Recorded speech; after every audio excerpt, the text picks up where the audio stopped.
ఈ నెల 27వ తారీఖు నాడు మనకందరికీ తెలుసు తెలంగాణ రాష్ట్ర ఏర్పాటు కోసమే ఆవిర్భవించినటువంటి ఒక రాజకీయ పార్టీ టిఆర్ఎస్ పార్టీ 25వ సంవత్సరంలో అడుగుపెడుతున్న సందర్భంలో ఒక గొప్ప బహిరంగ సభ ఏర్పాటు చేయాలని చెప్పి కేసీఆర్ గారు నిర్ణయించడం ముమ్మరంగా అన్ని ఏర్పాట్లు జరుగుతున్నాయి.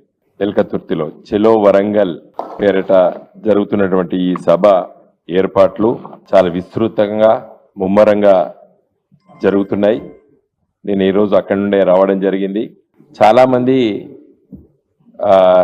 ట్రాన్స్పోర్టు వేలాది వాహనాలు ఇప్పటికే డబ్బులు కట్టి ఆర్టీసీ దగ్గర 3000 పైచిలుకు ఆర్టీసీ బస్సులు బుక్ చేసుకోవడం, వేలాది ట్రాన్స్పోర్ట్ వెహికల్స్ బుక్ చేసుకోవడం, స్వంత వాహనాలు వేలాది ఉండడము, మరి ఇవన్నీ కూడా వరంగల్ వైపు వస్తున్న సందర్భంలో ఎలాంటి ఇబ్బందులు జరగకుండా ట్రాఫిక్ జామ్ అంటూ ఉండకుండా ఏర్పాట్లు జరిగినాయి.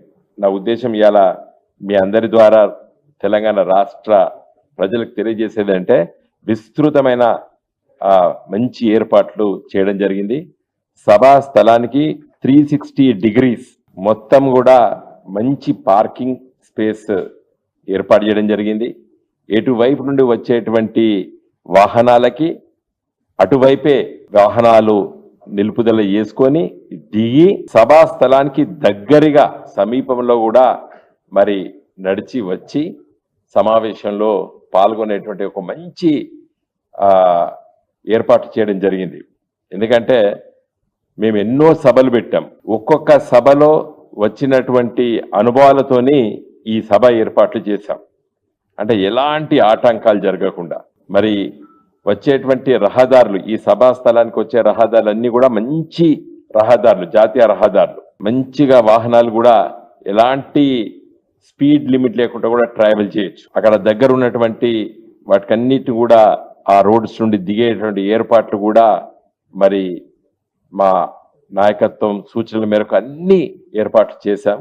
కాబట్టి ఈ సభా స్థలానికి చేరుకోవడానికి ఇబ్బంది అసలుకే ఉండదు. ఎందుకంటే కొంతమంది ఏమైనా ఇబ్బంది ఉంటుందని చెప్పి మీమాంసపడాల్సిన అవసరం లేదు. నేరుగా సభా స్థలానికి చేరుకోవచ్చు.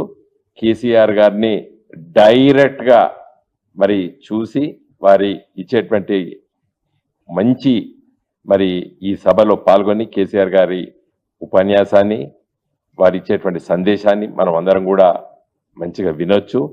ఈ సభ దిగ్విజయం చేసుకోవాల్సిన